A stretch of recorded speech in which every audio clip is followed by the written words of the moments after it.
All right, I'm coming down a mountain, and I'm past the point where I'm on kind of the back side of this mountain. So there was an extra amount of snow, even though it hasn't snowed in over a week, I think. And it's been pretty warm, but there was still snow at the top of this mountain. And I was kind of half sliding down, trying to be careful I don't die. Now I think I'm past that point. Just steps.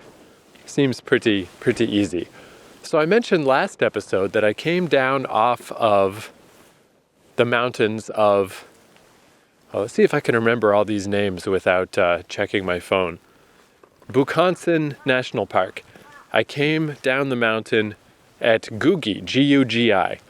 And I was like, man, this is amazing. This is incredible. This is the best thing I've ever seen.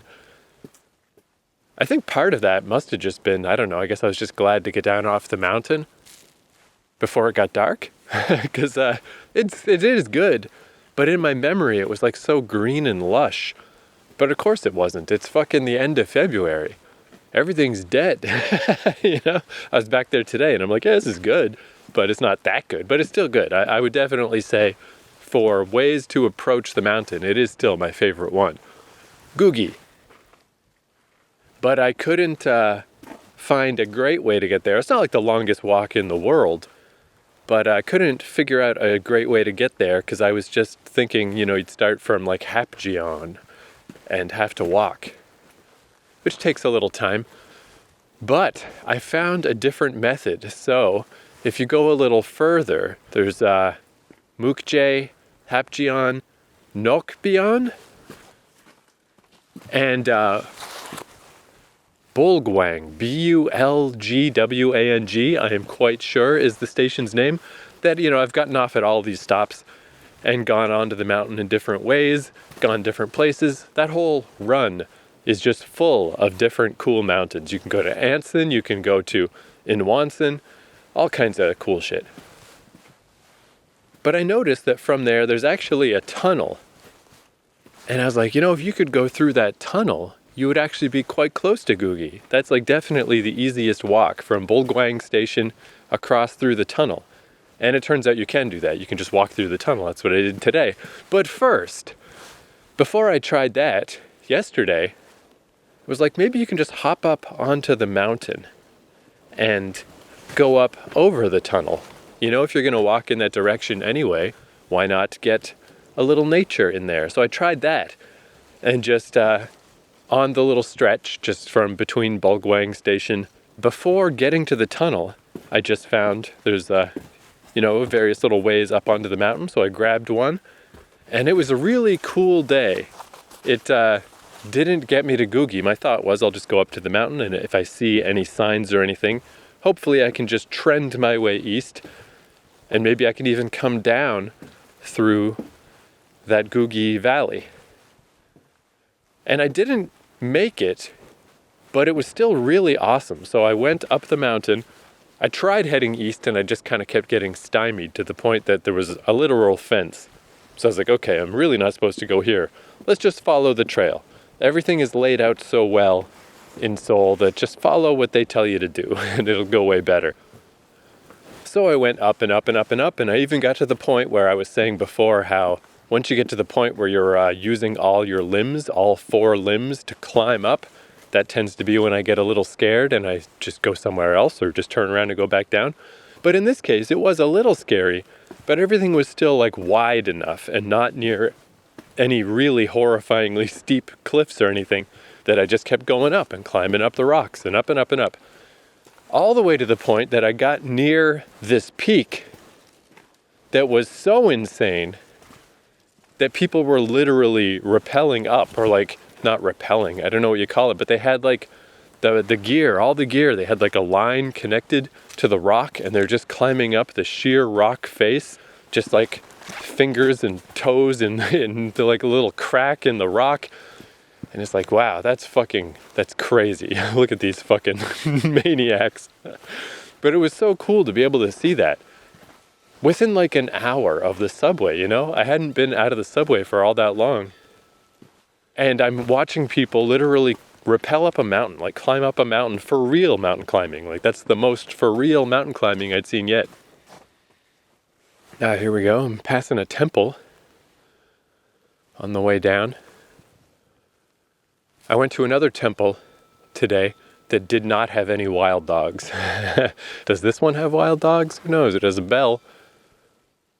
And much like in Japan, these Buddhist temples still have the swastika, or the super L, which it is still just sort of a weird thing. I mean, it's obviously just, it was their symbol first, the Nazis perverted it, but it's still somewhat odd to see it. But anyway, I'm just going to pass on by you, temple. I'm not going to stop in. The other temple I was at today, though, it was much more like a Japanese temple in the sense that you could go in and there was like incense candles lit and stuff and a Buddha statue. And they had one of the coffee machines, one of the little 500 won, 50-cent coffee machines, but it didn't work. But I was like, yeah, that'd be asking too much, but that would be amazing. I was like, can you imagine? Go up to the temple on the top of the mountain and get a coffee? But yeah, from that mountain where people were rappelling the final, however long, I'm not great with distances, wasn't super duper, I don't know, the last 100 meters or something. Anyway, I obviously just kept going. And then I got across to the next peak where things were getting, there was an option to go down at that point, but I was like, again, just medium freaked out. I'm like, yeah, this is okay, I can kind of keep going. So then from the next peak, I got to turn around and look back and see the peak they were at. And I managed to go one more peak over. And again, a little bit freaky, didn't love it, but I'm like, okay, I'm still pulling this off. I'm still going okay. It helps too that these new boots I've got, I mean, they're much better. My shoes were pretty fucking terrible. They did not have good treads and stuff.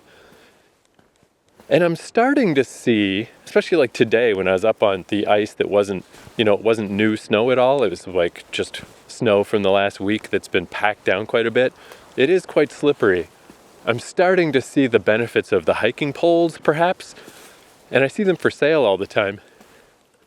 But I'm not sure. I mean, there are times when it would be very handy. But then for the times that it's not handy, I would still have to have the poles with me the whole time. And I did find when I had poles in Canada, they hurt my shoulders. They made my shoulders hurt a lot, just having to use the poles all the time. And if you have the poles, it kind of removes the ability to really use your hands. Where I do think there's like a lot of benefit to just, the poles are great if you just want to stay upright and stay as a bipedal person. But if you want to scramble around like a little animal, it helps not to have the poles.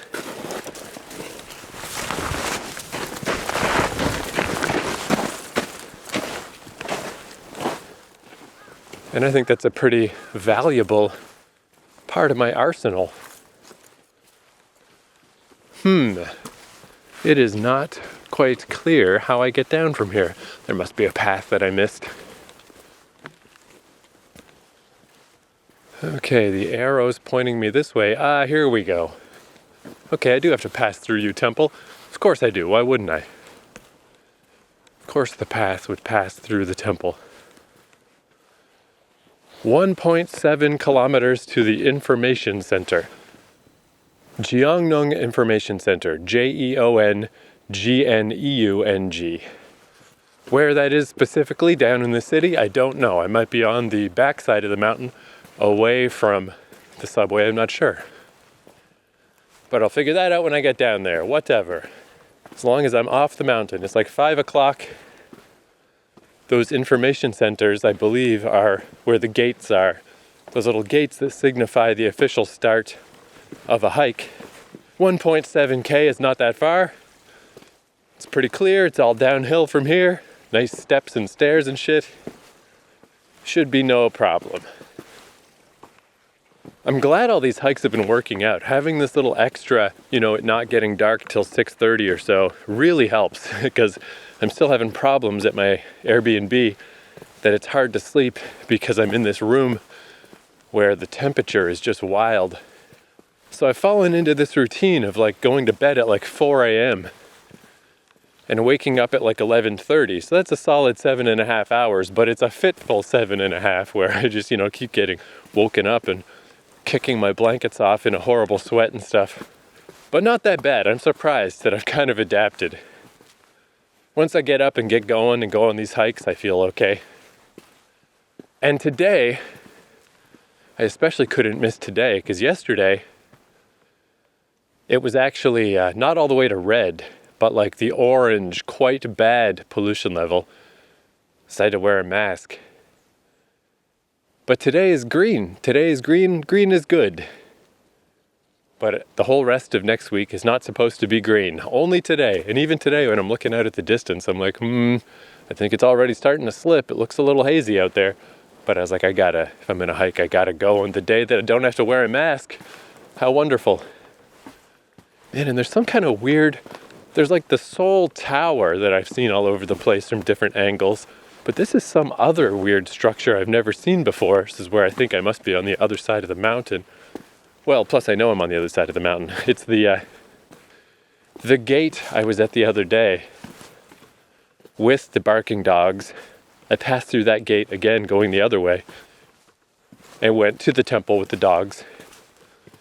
But then I turned down a route I'd never taken before, down the mountain. So yeah.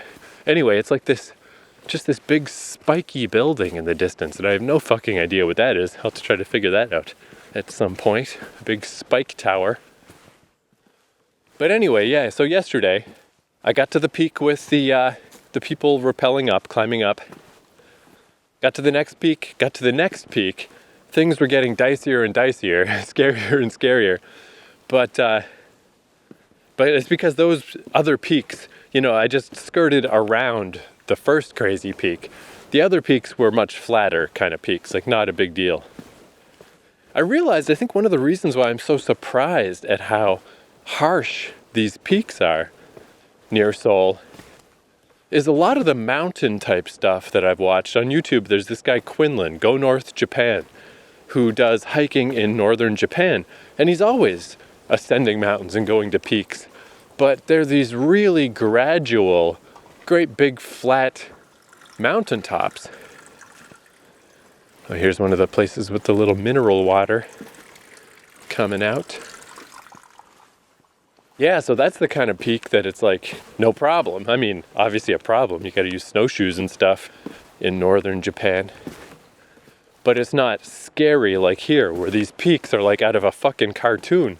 They're just a fucking peak, It's like just a big steep ass rock on top of the mountain. But I did see an exit path to the Googie Tunnel, which is the tunnel I had not even passed through. So I was like, okay, I guess it felt like I'd been on quite an adventure already, but I hadn't made it far enough east to get past the tunnel. But I could see ahead of me the next peak, even just visually. It looked so scary, because even these progressively steeper and weirder and narrower mountain passes and stuff, they still all had rope fences, or sometimes like steel fences, always something to hold on to, something to grip onto, something to be sure of where you were going. The next bit, it just looked like nothing, just sheer rock going around the edge of the mountain. And I was like, oh, let me just go up and see what it's like. And that's exactly what it was like. It was so fucking scary. That's where I went a little ways and I'm like, nope, I'm out of here. Because it probably wasn't that steep, I don't know, 20 degrees or something, The likelihood of me slipping and dying seemed very low, but you never know. Sometimes you just slip. Sometimes things are just slippery. And it really was just this rock, like out of a fucking Roadrunner cartoon. Like Wile E. Coyote would be on this shit. And there was nothing. No, it needed a guide rope like crazy. Some kind of rope to hold on to for sure. But I knew because there was fence leading up to that spot, it was definitely going somewhere. They didn't lead me to nowhere. If I just made it around the corner, I'm sure I could have kept going. But there was just nothing. There was nothing to hold on to. It was just smooth rock. And it's like, this is fucking nuts. It was like a rock hi-hat that you just had to circle around on. Just if I did slip for some reason, there's nothing to grab. I just would have fallen. So I was like, no way, nope. See you later, I'm out of here. Fuck this. So instead I went down to the path to the Googie Tunnel, And I walked down it, and it wasn't as good as the proper Googie entrance, but it was okay. Just walked down, pretty empty, only met one guy on that route. And yeah, then I came out at the bottom, at the entrance to the tunnel. So it was funny, I went on this whole adventure that took the whole afternoon, up on a mountain, seeing people climb up, being in a fucking Roadrunner cartoon, you know?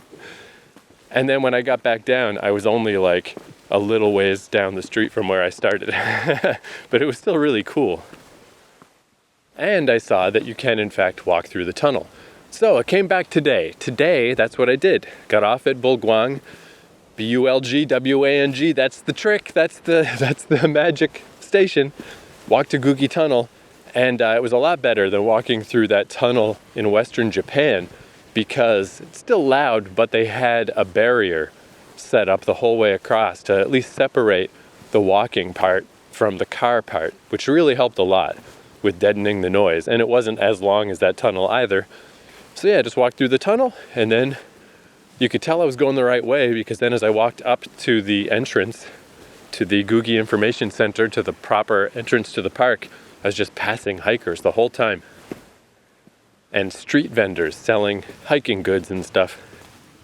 So yeah, then I went up today, that area that last episode I walked down through. Today I walked up through it.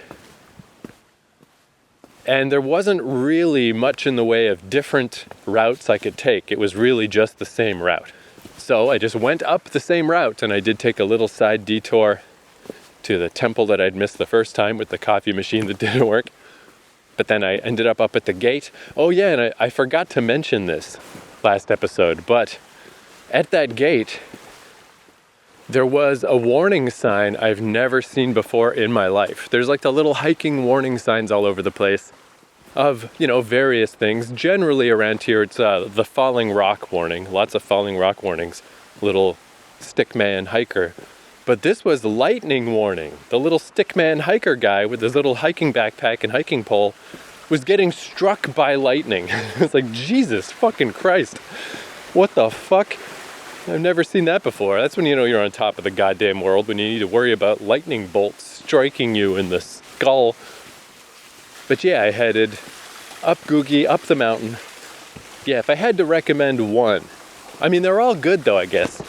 Like I was saying, Googie wasn't as crazy amazing as it seemed, you know. It's like, oh, this is still nice. This is probably, if you had to pick just one route up onto the mountain, I would say this is the best one. And then once you get up a ways, then there's various options and different places you can go and different routes you can take. And it's not as hard to get to as I thought, just passing a little waterfall. Now that I realize you can just get off at Bulgwang Station and go through the tunnel to Googie. But they're all good. Really, they're all good. I mean, this one I'm going down right now. Pretty fucking beautiful. Pretty fucking great. And there were lots of people. Man, I was passing a lot of hikers today. I got to assume again, probably just because it's like a Friday. It would have been worse, I'm sure, if it was the weekend. But I think probably the pollution thing, that we got the little green mark. They even had that, I noticed as I entered the Googie Information Center. Maybe they all have this, I'm not sure, but it was like a little LCD screen with the temperature and stuff. Also, the temperature went down, thank God. It's like closer to 0 today, Celsius, because it was so fucking hot all these previous days. I was just dying. Today's nice and chill, so much better when things are cold. Makes hiking a lot more comfortable. You're not sweating your dick off. But yeah, so the perfect combination. Nice chill weather. And the LCD screen also had a little, the particle thing. 0.0 particles today. And a little smiling green face. It's like, hey, no pollution today. I still find it quite remarkable how the pollution can just disappear like that so suddenly. I mean, it's definitely a good thing, but it seems like the kind of thing that you would expect would linger more. You know, when I was initially researching this, they were saying that it's hard to determine how much is coming from other places and how much of it is domestic pollution. But doesn't this suggest that it's probably not domestic pollution that's necessarily the big problem? Because wouldn't the domestic pollution stay? Wouldn't it hang around? I don't know though. I mean, honestly, I don't know how it all works. Oh, and here we go. Here's the sign. I can tell you that gate I was mentioning. Daeseongmun. Daeseongmun gate. That's the lightning gate. Oh, and there's the temple. I was at Yongchwisa? Yongchwisa. Yongchwisa temple. 1.3 kilometers left to the information center. Nice.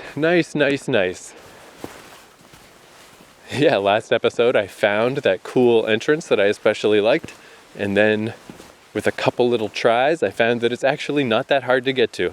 I didn't even have to learn how to take a bus. I will never. You can't make me.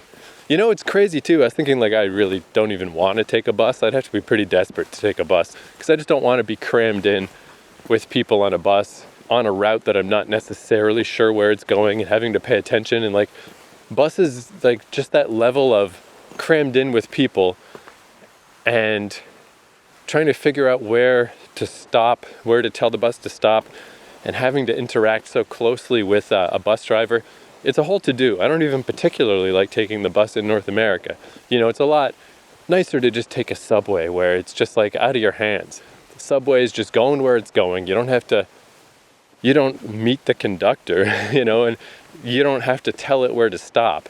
Like if you tell it the wrong thing, or you tell it to stop in the wrong place, or like, I don't know, I was on some bus in Vancouver once that was like some kind of express and I didn't know. So I was like dinging to stop and the guy had to tell me like, we don't stop.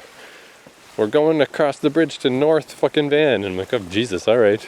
Now I'm embarrassed. I don't prefer buses. But there's definitely no need. It's quite easy actually to get to Gugi, it turns out. And here's a little rest area ahead of me and a person there resting. So, allow me to turn off this recorder and I'm sure I'll pop back in if something else happens, if there's another thing to say.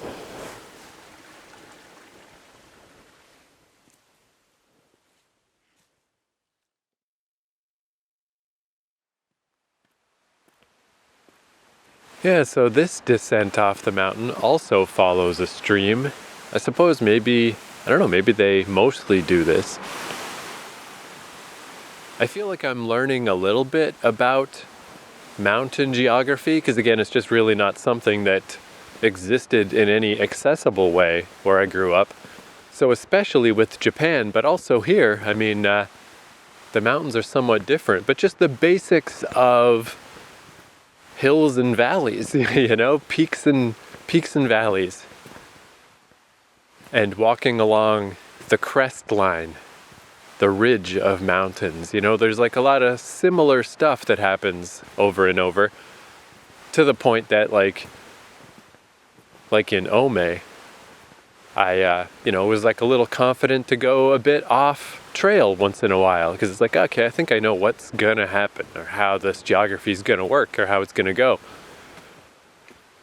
So I mean, I guess if you are coming down off a mountain, either it's gonna be a ridge, although that's only happened once here.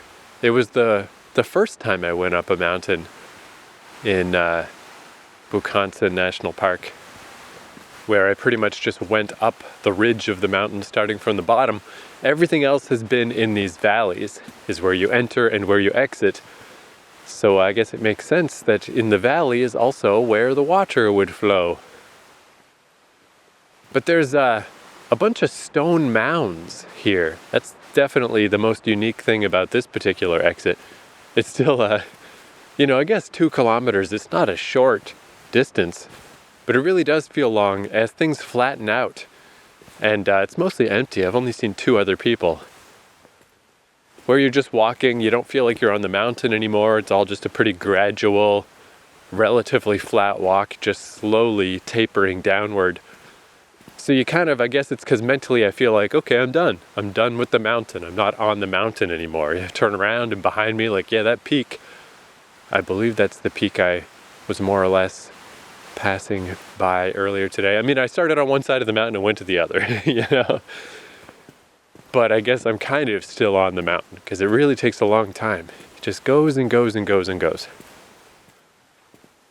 as the sun sinks further and further and further.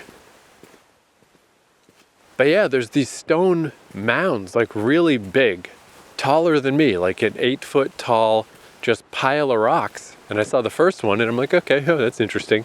But I've seen like, I don't know, 5 of them of different sizes. Who the heck knows what that means? Must mean something, or it did mean something at some point in history. But it's kind of interesting that I haven't seen them around. I've only seen them here. Kind of cool though. Man, I was thinking though, just what I was saying earlier about buses and being crammed in with people. This is one thing that, I shouldn't even say it out loud, It's like, I say it and it's like I'm calling upon the bad luck. But I was in Montreal for like a month, I was in Japan for 3 months, and I've been here in South Korea for at least a month, maybe more than a month now. I'm coming up on basically 6 months of travel. And I've just been packed in with people pretty much every day on a subway or whatever, or just traveling around, going all over. And I haven't gotten a single cold. It's fucking unbelievable. I think I've brought this up before. But this is certainly not normal. I wouldn't say I'm super susceptible to colds, but I'm not at all resilient. I definitely had runs in Amsterdam. Maybe not in Japan. I guess the Japan one was just me carrying my sickness from Amsterdam along with me. But back home, or in Toronto, or in Vancouver, wherever, where not only will I get colds that just hang on and just won't go away for like 3 weeks, or I'll get a cold that lasts for a week and a half, and then I get a second distinct cold right, in the middle of that. And so then together they last for like, weeks and weeks of being sick. That's happened to me many times. And it's just like, man, this is so wild. Of all the times when I'm just traveling and I'm around tons of people, and even when COVID stuff started loosening up in my hometown, I noticed I was getting colds all of a sudden because I was just around people, and I spent like a solid 3 years during COVID times barely seeing anyone, just my immediate family mostly. I didn't get sick at all. So my immune system should be not prepared, It's just like, how is this possible? How have I not gotten a single cold? It's fucking crazy. Maybe I've had a couple little moments here and there where I feel like there's a little something going on in my throat that I don't quite trust. Grab some cough drops or whatever, but it never lasts more than a day and a half. It never develops into anything. It's fucking amazing. I guess it's just good to, it's hard to notice these types of things. It's hard to notice when you're healthy. It's not the kind of thing that you generally think about. So it's probably good once in a while to just, when you do realize it, when you do think about it, to spend a little moment being thankful. It's got to end eventually. I got to get a cold sometime. That's kind of a biggish waterfall. So yeah, whenever it does happen again, just gotta remember that I far exceeded, not that there's any karma, not that there's any justice to getting sick, but I've far exceeded whatever time I should be allotted. And I just walked by a sign that said Nature Interpretive Trail, and I was like, this seems weirdly familiar. What's going on here? And I think it is that, I'm checking my little blue dot on the map. I have crossed across the mountain, but not in the way that I was thinking. I think I got kind of confused because the first time, that time I climbed up the ridge of the mountain and didn't go quite to the top. And then I kind of looped around up north and went on some weird subway that I'd never been on before.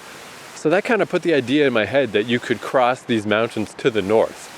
But you can't really. That was a specific circumstance that I was on the very western side of Bukhansan, and then I kind of looped up to the northwest.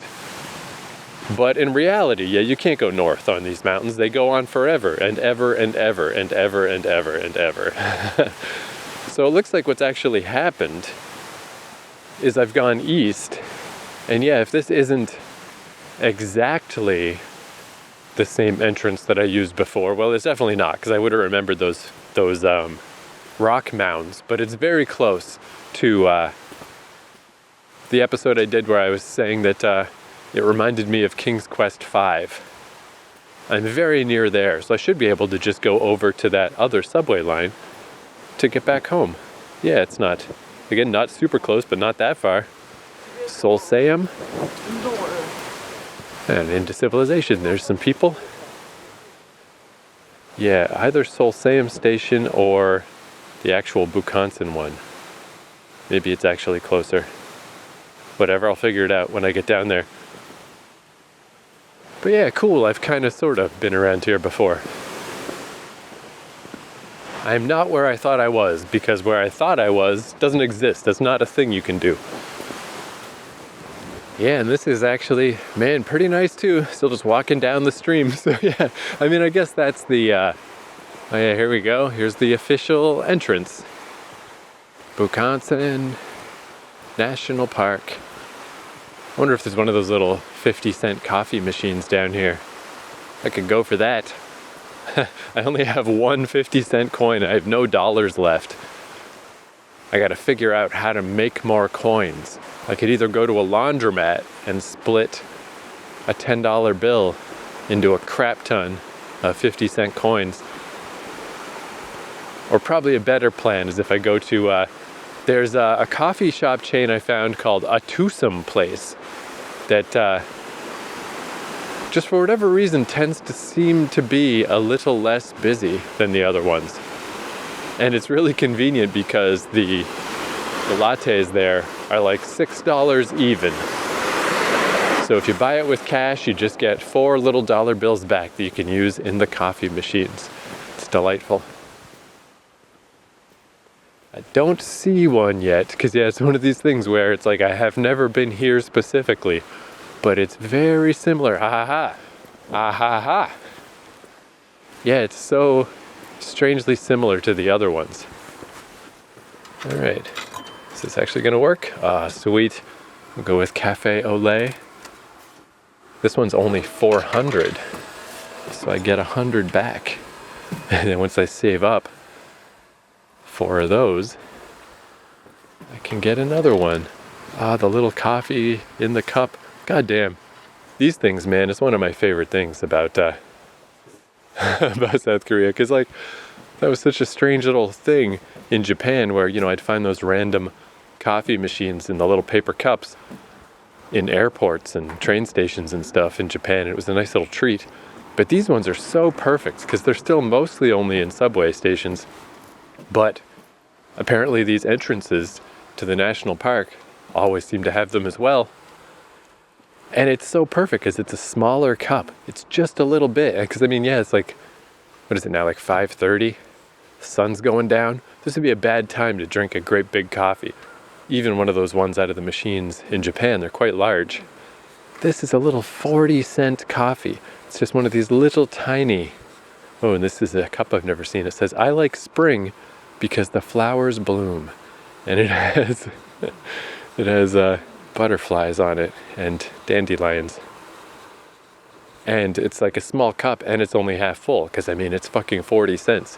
But to me, that's so perfect. That's exactly what I want. I don't want a big coffee. They also have hot chocolate in some of these. They have some teas too. I haven't really experimented with the teas much. Korean tea. I think I got it once. I don't really remember what it was like though. But some of them, this one does not, but some of them also have hot chocolate.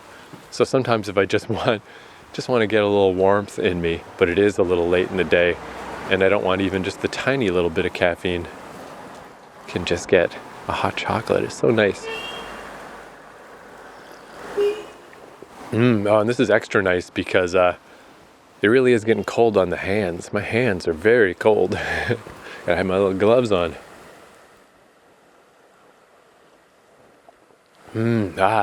There's only one of these machines that has ever failed me, where the coffee that came out of it just tasted burned and weird. Generally, they're pretty good. Sometimes they don't accept the 1,000 won bill. It just won't feed in. It's better to have coins. So there's not that hyper reliability of Japan, but it's pretty good. It's good enough. They generally work. I saw a guy doing maintenance on one of these ones, or refilling it or whatever, and inside it is just a series of powders of just, different containers of powder, that obviously the powder just gets funneled through boiling hot water. And this is what you get. So I have no idea what was wrong with the one where it tasted burned, because they're not really brewing coffee. It's just a powder. So I don't know what the fuck was wrong with that machine, but I tried it twice and both times it tasted bad. But all the other ones, wonderful. And here's a little silo to put your cups in. Fuck yeah. Fucking, so good. So good. So yeah, let's wrap this episode up. Basically, I just wanted to say, if I had to pick one so far, I do think the Googie entrance is my favorite. But, man, I'm looking at the map here. There's so many ways, so many entrances to Bukhansan National Park. This thing is pretty fucking amazing. You can literally scale mountain peaks if you're into that. But even if you're just like me and you just want to wander with minimal danger of getting barked at by wild dogs. Mostly the wild dogs seem pretty nice. Bolgwang Station through the Googie Tunnel. Take you to Googie, but it does seem like pretty much all of these entrances. They're all pretty good. They're all pretty nice. Yeah, I don't know. It's one of those things where, my travel advice is, it's very, it's of scant use because people just don't have the kind of free time that I've got. I got this kind of weird inheritance life where everything I own fits in a book bag. My expenses are low. I'm willing to stay at weird little places that are $16 a night. That's fine. 30 people to one shower, whatever, just so that I can stay in cities for a long time. But this does seem like the best way to approach Seoul in the winter is, like, if you were only here for a few days or a week, what if it's one of the really bad weeks? What if it's just fucking horrifying the whole time, as in vis-a-vis pollution? That's not a risk I would want to take. But if you can manage to somehow come here for like 3 weeks, you're bound to get some good days. And even on the bad days, you could just wear a mask, but it's certainly not as good of an experience. It's just, hard to deny the creepiness factor. But eventually you're going to get a nice day like this, where the little LCD face is a green smiley face. It shines down upon you. And then there's, the other parks like in Wonsan with the big wall. Certainly worthwhile. Certainly a good time. But Bukhansan, this is the real deal. This thing is crazy. All right, wait a second. I'm just getting so confused and turned around. I have definitely been here. Not once, but twice. I came out of this entrance on King's Quest V day. And then I believe, I came back here, and I came back in this entrance the day that I exited at Googie the first time. Because, I was saying how there's certain similarities to these things, these park entrances and stuff. But it was too exact. Once I saw a second coffee machine. I was like, this washroom building really looks similar. And then when I got to the second coffee machine, I was like, no, dude, I've fucking been here. I've gotten coffee at this other machine for sure. I guess I'm just getting confused because, my first impression, my inclination with the nature interpretive trail and stuff was like, wait, haven't I been here? But those rock mounds were so distinct. But I guess it's just that there's just so many different routes in this national park. I just didn't happen to go down that one before. So fucking yes, I know where I am. I know how to walk all the way to the subway from here, for sure. No problem. I should probably try to commit that name.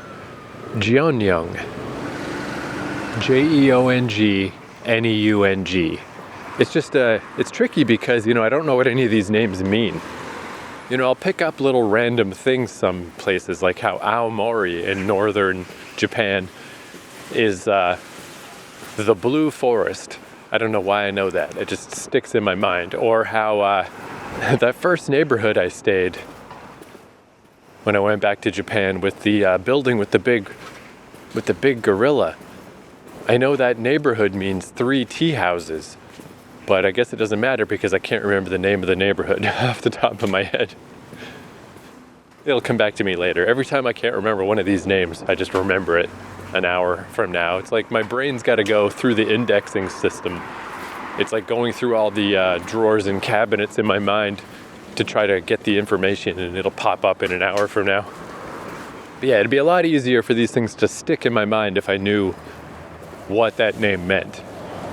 But yeah, it's kind of funny that I've been here distinctly a couple of times, and yet when I saw that way up on the mountain, when I saw the exit, I should have known an hour ago, like, oh, cool, that'll take me down to that place. But it just didn't even fire in my brain that was the word, that was the name that I had gone to before. Will it stick now? Who knows? It has a much better chance now, that's for sure. But yeah, this is kind of nice because I was pretty confident that once I got back down into the city proper, it would only be a matter of time before I got to a subway station, but this is way better. I've been to this subway station a couple of times. I totally know. I know how to get there. I know how to get home from here. All this stuff. All right, perfect. What a nice day. What a nice chilly day. Freezing my hands off. So let me turn this recorder off. Thank you for listening, and I'll see you next episode.